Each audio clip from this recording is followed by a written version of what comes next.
I never meant to spend that much time in the corner cafe.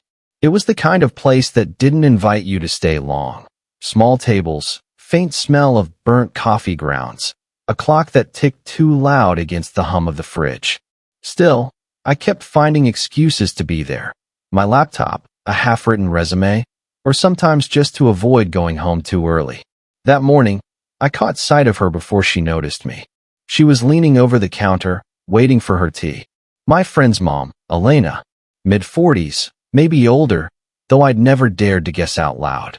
She carried herself like someone used to long nights, posture upright, but eyes tired, the kind of tired that doesn't fade after a weekend's sleep. She spotted me and gave a small smile, the kind you can miss if you're not already hoping for it. "Back again?" she asked, brushing a strand of hair behind her ear. I shrugged. "Guess I like the noise." "Funny.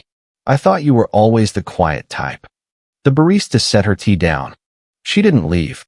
Instead, she shifted her cup to my table, casual in a way that didn't feel casual at all. "You don't mind, do you?" I shook my head too quickly. "No, of course not." I should have gone back to my screen, but my eyes kept flicking toward her hands, wrapped around the paper cup. She had a way of holding things gently, as if even the coffee lid deserved patience. I fiddled with my napkin, folding and unfolding it until the edges softened. She asked about school, about whether I was working yet. The usual questions. But her voice had this rhythm, pausing just long enough to make me wonder if she cared about the answer, or if she was waiting to see if I'd ask her something back. When I finally looked up, she was staring right at me. "You're blushing again," she said. The words hit harder than they should have. My ears felt hot. I tried to laugh it off. "Because you won't stop teasing me." She smiled, slow and deliberate, like she'd been waiting for me to say it. But she didn't push further. She just sipped her tea, eyes flicking toward the window, leaving me to wrestle with the silence between us. I wanted to ask why she sat with me when she could have easily left. I wanted to tell her that sometimes I stayed up drafting messages I'd never send. Simple things like, "Did you get home safe?" Or "What are you reading lately?" But the words always froze, stuck behind the weight of what they might mean. Instead, I said nothing.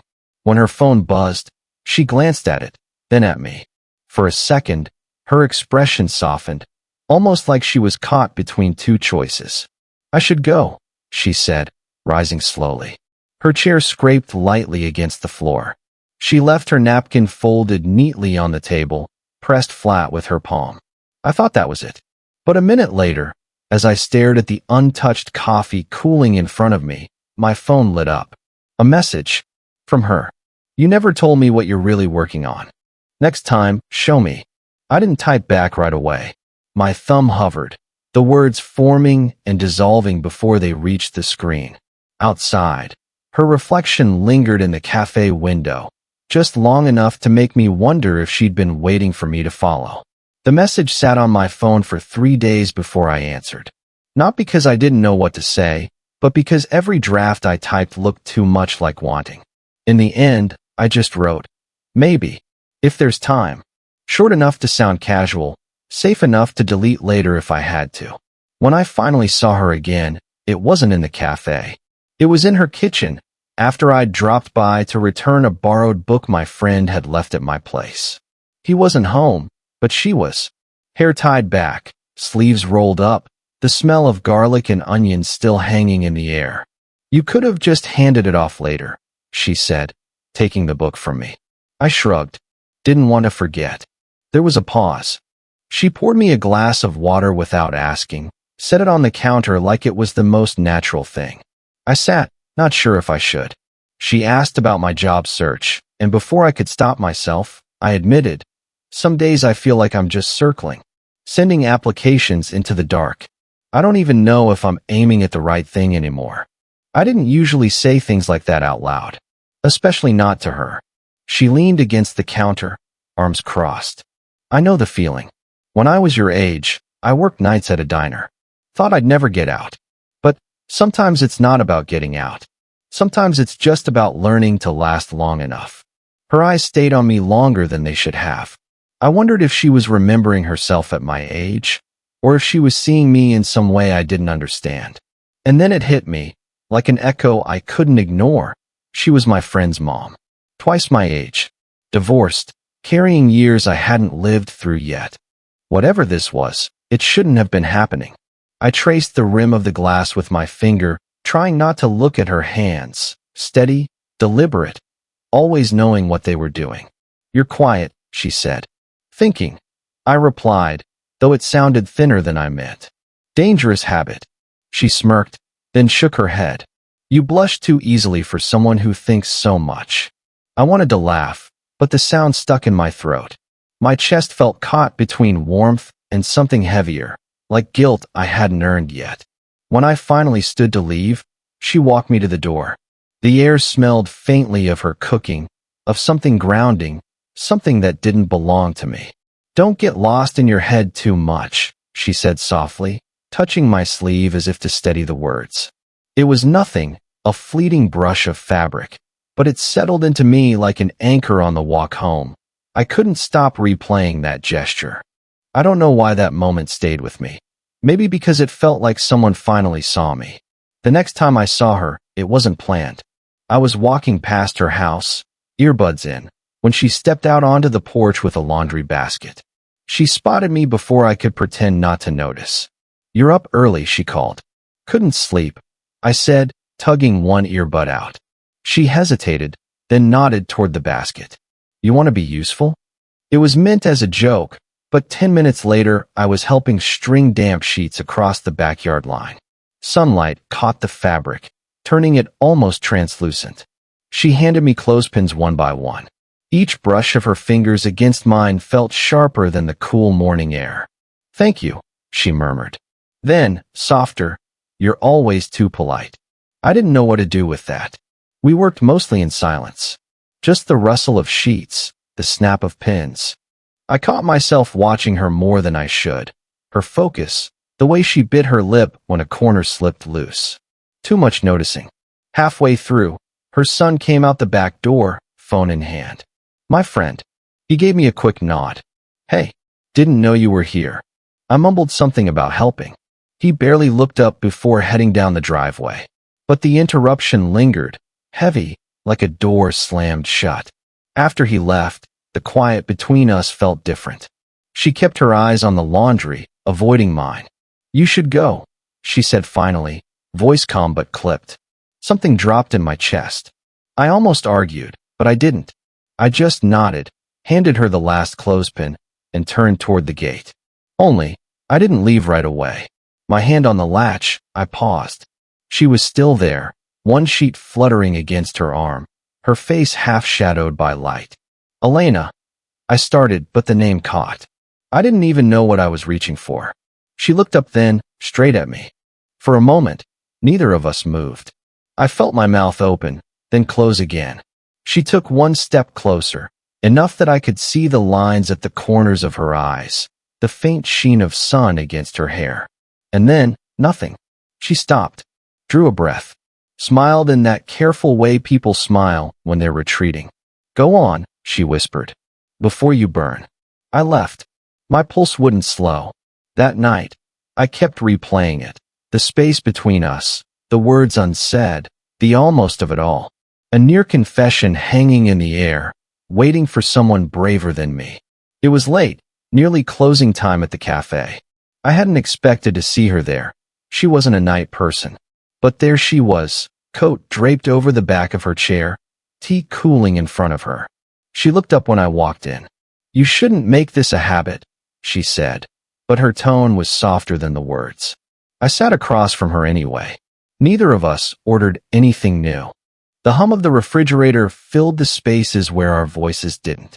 "You're quiet tonight," she said after a while. "So are you." She smiled faintly. "That's different." I wanted to ask, different how? But I let it go. Instead, I watched her stir her tea though she hadn't added sugar. Her hand trembled, just enough to notice. "Something wrong?" I asked. She looked at me for too long. "I don't know what we're doing." The words were plain, heavy. They sat between us like another cup on the table. I swallowed. My throat felt dry. "We're just talking." "Talking," she repeated, almost laughing, but not really. You think I don't see the way you look at me? The way She cut herself off, pressed her lips together. My heart pushed hard against my ribs. I didn't know whether to apologize or admit everything. I don't mean to, I started. But you do. Her voice cracked a little, like she hated herself for saying it. She leaned back, ran a hand over her face. God, you're so young. The air tightened. I folded and unfolded the napkin in front of me, my chest hot with a mix of shame and something that wasn't shame at all. I don't feel young, I whispered. She stared at me. The seconds stretched, slow and unbearable. Then she shook her head, almost smiling, almost breaking. Don't, she said. Don't make me believe that. Her words caught me off guard. Not a rejection, not acceptance. Something in between, trembling. I wanted to reach across the table. To tell her I stayed awake some nights replaying the sound of her voice. That her silence filled me more than most people's noise. That I wasn't afraid, except of losing the chance to be near her. But I didn't. Instead, I leaned forward, my hand brushing close to hers, close enough that I could feel the heat of her skin. Neither of us moved away. Her eyes held mine, steady, tired, searching. The whole world seemed to narrow to that tiny space between our hands. And then she asked, barely above a whisper, "What happens if we can't stop?" After that night in the cafe, something shifted. I thought maybe we'd see each other more. That the silence between us had broken into something fragile, but open. But then, she pulled away. At first, it was small things. A shorter wave from the porch. A missed reply to a text I almost regretted sending. Then days passed without seeing her at all. When I did catch a glimpse, leaving for work in her scrubs, bags under her eyes, she avoided meeting my gaze. I told myself she was busy, that she was tired. But the truth pressed harder. She was choosing the distance. One afternoon, I ran into her son, my friend, at the convenience store. He was joking about his mom's new routine. She's been on the phone all the time lately. Some guy from her past, I think. Weird, right? He laughed, not noticing how my stomach sank. I forced a smile, nodded, let the conversation end there. That night, I stayed up staring at my phone. Drafted and deleted messages. You've been distant. Are you okay? I miss our talks. Did I do something wrong? None of them left the screen. A week later, I walked by the cafe at dusk. Our table by the window was empty, but her cup, her kind of tea, untouched, half full, sat there alone. I wondered if she'd left it behind on purpose, or if I was just looking for meaning where there wasn't any. For a moment, I almost went inside, almost waited for her. My hand was on the door, glass cool against my palm. But then I pictured her walking in, seeing me there, too eager, too exposed. I let the door go, stepped back into the night. I kept walking, the air thick, the streetlights humming. Every step felt like a retreat. I didn't feel heartbroken. I felt paused, like life forgot to finish the sentence. It happened on her doorstep. Not planned, not anything dramatic. I'd been walking back from the store, grocery bag in hand, when I saw her standing outside, keys in one hand, the other rubbing at her forehead like the day had pressed too hard on her. She looked up when I stopped. For a second, neither of us spoke. Just the sound of a dog barking down the street, someone's TV leaking through an open window. "You've been gone," I said quietly, before I could stop myself. Her eyes flicked to the bag I was holding, then back to mine. "And you've been waiting." It wasn't an accusation, more like a tired truth. I shifted the bag, gripped it tighter. "I didn't mean to." "You did," she said, softer this time. She leaned against the doorframe, exhaled. "And I let you." The silence that followed wasn't empty. It was full of all the unsent messages, the missed glances, the things we almost said. I thought maybe. I started, but the words tangled. She shook her head, eyes glistening but steady. "Don't finish that. You're supposed to have a beginning." Already in the middle of everything. I wanted to argue, to tell her I didn't care about beginnings or middles, that sometimes just finding someone who listens is enough. But I saw it in her face, the cost, the years, the risk. "Do you regret it?" I asked. Her lips pressed together, then parted slowly. No, that's the problem. The honesty stung more than rejection ever could. I set the grocery bag down on the step. My hand hovered, then finally touched her sleeve. Light, tentative, just enough for her to feel it. She didn't pull away. Her breath caught. For a moment, we stood like that, the night cool around us, 1,000 things unsaid balancing on the edge. Finally, she let out a small laugh, cracked and human. You're impossible. Then tell me to stop, I said. She didn't. She just looked at me, tired, afraid, wanting. And then she whispered, almost too quietly to hear. Okay. It wasn't permission. Not exactly. More like surrender to the fact that the moment existed. That we were both standing in it, with no way to pretend otherwise. And for now, that was enough. Time didn't stop after that night on her doorstep. It folded back into itself. Days passing in small routines, familiar corners, shared silences. I still saw her at the cafe sometimes, though less often. Not because she avoided me now, but because she didn't need to. Our conversations no longer lived in stolen glances. They settled into something quieter, steadier. It wasn't dramatic. No sudden declarations. Just the comfort of knowing she would be there. On Tuesday mornings, when I passed her house at 8:47 a.m., she'd already be leaving for work. Sometimes she'd wave. Sometimes she'd just lift her thermos in acknowledgement, and that was enough. Once, after my first day at a new job, I found her waiting on the park bench near the laundromat. She had 2 cups, her tea, my black coffee. She didn't ask how it went. Just handed me the cup, warm against my palms, and said, "Long day?" "Yeah," I said. And that was all it took. Her son never asked why I stopped by more often, or why I lingered in their kitchen, helping her dry dishes while the radio played low. Maybe he didn't notice. Or maybe he noticed everything and decided it wasn't his to name. Some nights, she still pulled back. Habit, maybe. Fear. I learned not to press. I learned to sit in the pause with her, to let the silence stretch without demanding it break. And in return, she let me in piece by piece. A story about her first night shift as a nurse. A photo from before the divorce, hidden in a drawer she thought she'd forgotten. The way she admitted she hated falling asleep to quiet.